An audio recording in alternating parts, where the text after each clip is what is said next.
Bonjour et bienvenue sur la chaîne Famille Astro. Après une première vidéo consacrée au nord magnétique, puis une seconde dédiée au nord géographique, abordons aujourd'hui la notion de coordonnées équatoriales, notion indispensable dans la pratique de l'astronomie. Mais avant de nous lancer dans la compréhension des coordonnées équatoriales, revenons un peu sur Terre et abordons en quelques mots la notion de coordonnées géographiques. Sur cette planche, la Terre est représentée sous différents angles, ce qui permet de mettre en évidence les différentes régions géographiques qui constituent notre globe. Observez la présence d'un quadrillage constitué de cercles horizontaux et de cercles verticaux. Les cercles horizontaux, tous parallèles les uns aux autres, constituent la latitude. Elle est exprimée en degrés heure-minute.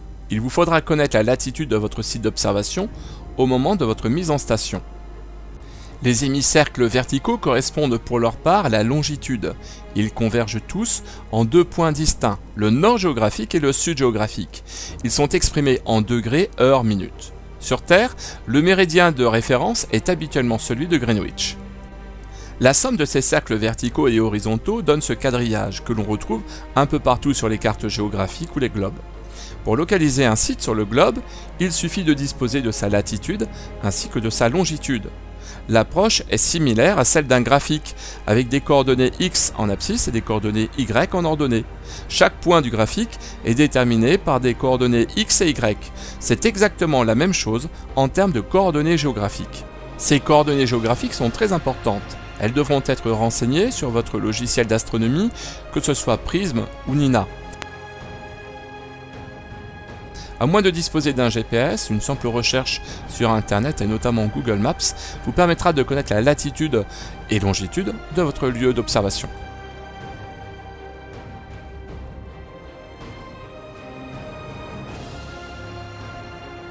Mais pourquoi parler des coordonnées géographiques alors que ce qui nous intéresse ce sont les coordonnées équatoriales?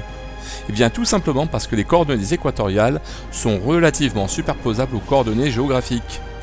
Sur ce schéma, vous observez deux sphères, une petite qui représente la Terre et une grande qui représente la voûte céleste. Sur la petite, vous observez le quadrillage géographique que nous venons de voir, avec la latitude et la longitude. Sur la grande sphère, vous observez un système relativement similaire, avec des cercles parallèles entre eux et d'autres qui convergent en haut et en bas vers les pôles célestes. Vous l'aurez compris, le point de convergence situé en haut, à droite, correspond au pôle nord géographique, tandis que le point de convergence situé en bas à gauche correspond au pôle sud géographique. Sur ce schéma, nous observons également un cercle jaune intitulé plan de l'écliptique. Ce plan n'a strictement rien à voir avec les coordonnées équatoriales, mais intervient en revanche dans la détermination du point vernal. Lors de l'équinoxe du printemps, le Soleil se trouve à l'intersection de l'équateur céleste et du plan de l'écliptique. Ce point vernal sert à déterminer le point de départ des coordonnées en ascension droite. Le point vernal joue le même rôle que le méridien de Greenwich.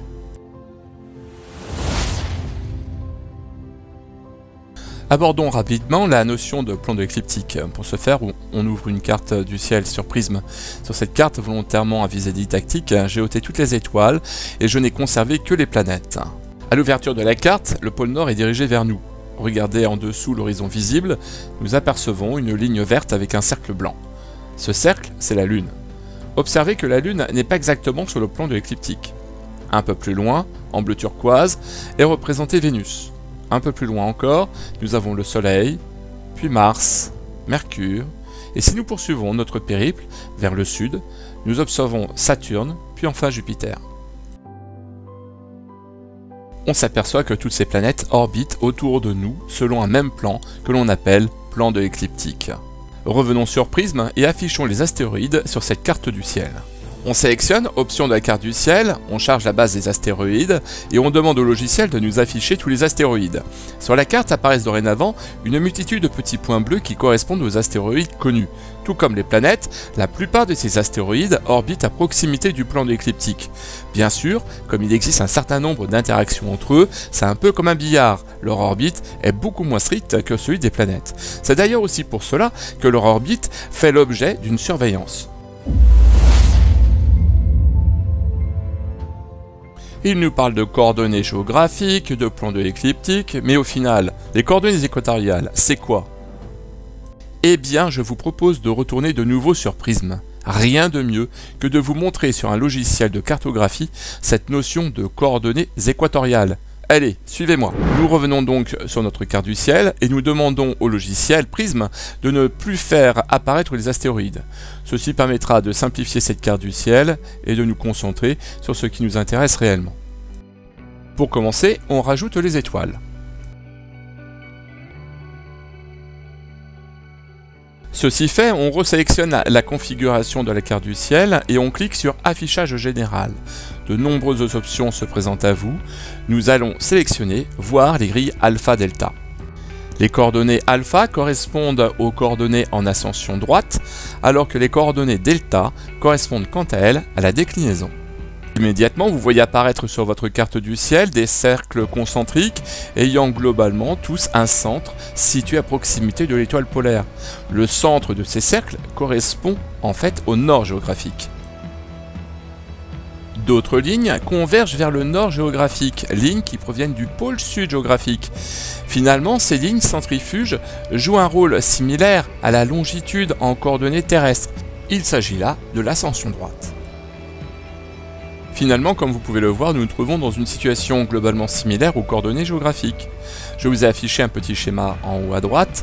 Nous avons des cercles qui sont parallèles entre eux, qui sur Terre s'appellent latitude et qui dans le cadre de coordonnées stellaires se définissent par la notion de déclinaison. D'autres lignes convergent vers le pôle nord géographique, lignes qui proviennent du pôle sud géographique. Finalement, ces lignes centrifuges jouent un rôle similaire à la longitude en coordonnées terrestres. Ces lignes centrifuges s'appellent en coordonnées équatoriales l'ascension droite. On comprend très vite qu'il est possible de situer un objet sur la voûte céleste en disposant de ses coordonnées en ascension droite et en déclinaison.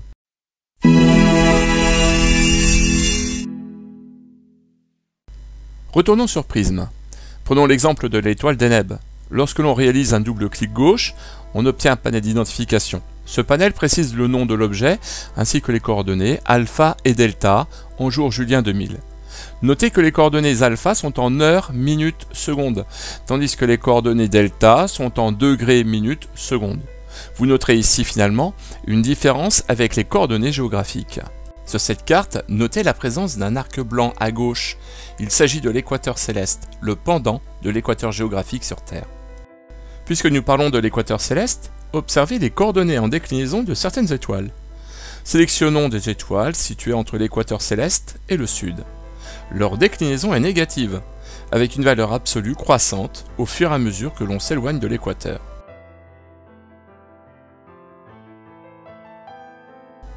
Passons ensuite au nord de l'équateur. La déclinaison est maintenant positive, avec une valeur absolue également croissante au fur et à mesure que l'on s'éloigne de l'équateur céleste et que l'on se rapproche de l'étoile polaire.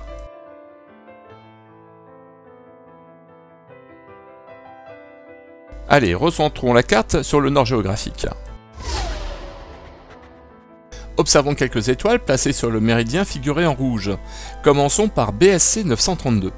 Notez ces coordonnées, en ascension droite 3 heures, 11 minutes et 56 secondes. En déclinaison 74 degrés, 14 minutes et 22 secondes. Sélectionnons une nouvelle étoile située un peu plus loin sur le même axe et regardons ses coordonnées équatoriales. Ascension droite 3 heures, 9 minutes, 4 secondes.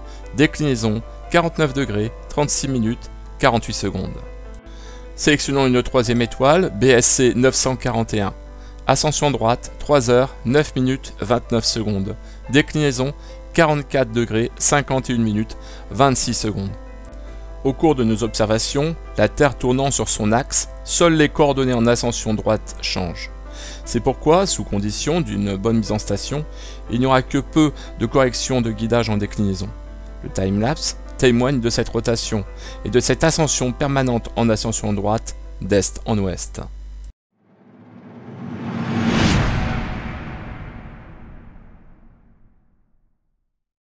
Finalement, une bonne partie de la qualité de vos images dépendra de votre mise en station, qui devra être la plus précise possible.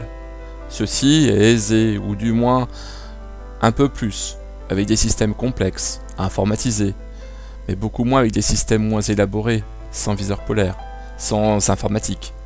Vous ne pourrez espérer les mêmes résultats. Votre monture à l'horizontale, bien équilibrée dans les deux axes, l'axe d'ascension droite orienté vers le nord géographique, il ne vous restera plus qu'à renseigner les coordonnées en ascension droite et déclinaison. Mais ceci est un autre sujet, qui sera abordé dans une prochaine vidéo. Nous espérons que cette vidéo sur les coordonnées équatoriales vous aura appris plein de choses. Cela a été le cas pour nous en tout cas. Car avec l'aide informatique, visiblement, on en oublie les bases. N'hésitez pas à vous abonner, à mettre un pouce bleu, et à plus!